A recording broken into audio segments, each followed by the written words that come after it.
আসসালামু আলাইকুম। আমি সালাউদ্দিন বলছি। অ্যাজ এ ডিজিটাল মার্কেটার হিসেবে কাজ করছি এবং আ বিভিন্ন হাউজিং কোম্পানিতে অ্যাসেটস কনসালটেন্ট হিসেবেও কাজ করছি একই সাথে। বর্তমান সময়ে হাউজিং এবং রিয়েল এস্টেট আ খুবই ইফেক্টিভ একটি প্ল্যাটফর্ম। আ যেখানে অনেক মানুষ তাদের বিনিয়োগ করতে আগ্রহী হয়। কিন্তু সমস্যা যেটা হচ্ছে তাদের বিশ্বাসযোগ্যতার জায়গা নিয়ে। তো অনেক আমাদের দেশের প্রতিটা সেক্টরের মতো এই সেক্টরেও বিভিন্ন ধরনের সমস্যা, ফ্রড আছে, ভালো আছে, সবাই আছে। তো কোন বিষয়গুলো আসলে আমাদের জানা উচিত বিনিয়োগ করার আগে? মৌলিকভাবে সেই বিষয়গুলোকেই আজকে আ সেই বিষয়গুলো নিয়ে আলোচনা করার জন্য আজকে আমরা এখানে উপস্থিত হয়েছি। আমাদের সাম সাথে আছেন আজকে গেস্ট হিসেবে আমাদের প্রিয় আ সজীব হোসেন স্যার। উনি আ দীর্ঘ ১২ বছর যাবৎ সিভিল মোকদ্দমার অভিজ্ঞতা রয়েছে উনার। উনি বিভিন্ন কোম্পানিতে লিগ্যাল অ্যাডভাইজার হিসেবে কাজ করেছেন। যেহেতু উনার এক বিশাল অভিজ্ঞতা আছে, এক যুগের অভিজ্ঞতা। তো উনার কাছ থেকে আমরা আসলে অ্যা প্রাথমিকভাবে শুনবো যে কোন বিষয়গুলো আমাদের বিনিয়োগের আগে জানা থাকলে আমরা আমাদের বিনিয়োগের সঠিক রিটার্ন পাবো, প্লাস আমাদের বিনিয়োগটা আ নিরাপদ হবে। তো আমি স্যারের কাছে চলে যাচ্ছি সরাসরি। তো স্যার, তাহলে আসলে আজকের এই দিনে এসে দাঁড়িয়ে যাদের কাছে গচ্ছিত টাকা আছে, সবাই কিন্তু আ তাদের ইনভেস্টের একটা জায়গা খোঁজে। তো আমাদের রাজনৈতিক অবস্থানের কারণে বিভিন্ন কারণে সবাই ভয় পায়।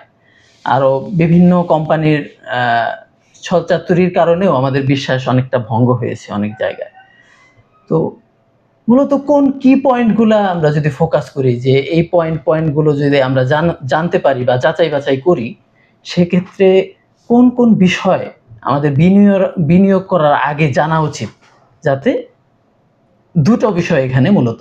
একটা বিষয় হচ্ছে যে আমি যে জায়গায় ইনভেস্টটা করছি, এই ইনভেস্টটা নিরাপদ কিনা? এবং দ্বিতীয়ত বিষয় হচ্ছে যে এটার রিটার্নটা ভালো পাবো কোন সেক্টরে বা কোন লোকেশনে আমরা যদি ইনভেস্ট করি। ধন্যবাদ আমাদের মাহাদি ভাইকে। আসলে আমাদের দীর্ঘ এক যুগের যেই অভিজ্ঞতায় আমি বলবো যে মানুষ টাকা আয় করে, এটা তারা অনেক কষ্ট করে, পরিশ্রম করে, তারপরে তার থেকে টাকাটা জমায়। কিন্তু যখনই বিনিয়োগের কথা আসে সে তার জন্য কিন্তু প্রচুর পরিমাণে সময় দেয় না। কোনো এক মামাতো ভাই, খালাতো ভাই অথবা পরিচিত এক ভাই বলছে, সে বিনিয়োগটা করে ফেলে। ওখানে যে বাছাই করা উচিত, এরিয়া চুজ করা উচিত, প্রজেক্ট সম্পর্কে জানা উচিত, কাগজপত্র সম্পর্কে দেখা উচিত। এই জিনিসগুলো আসলে সাধারণত বাংলাদেশের পরিপ্রেক্ষিতে যারা সচেতন না তারাই ধরাটা খায়। আমি যদি একটু ইন্টারাপ্ট করি, মনে হয় বিষয়টা এরকম যে আমাদের টাকা আমরা ইনকাম করি। তো টাকা, এই যে টাকাটা আমরা কষ্ট শেষে যে টাকাটা ইনকাম করতে কিন্তু অনেক সময় দেই।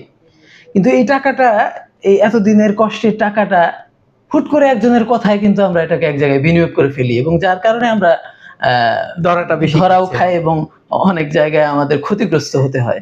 তো আমার মনে হয় যে যতটা সময় আমরা এই টাকা অর্জনের পেছনে দিয়েছি, ঠিক ওইরকম সময় আবার বিনিয়োগ করার আগে যাচাই-বাছাইয়ের পেছনেও দেওয়া উচিত। হ্যাঁ।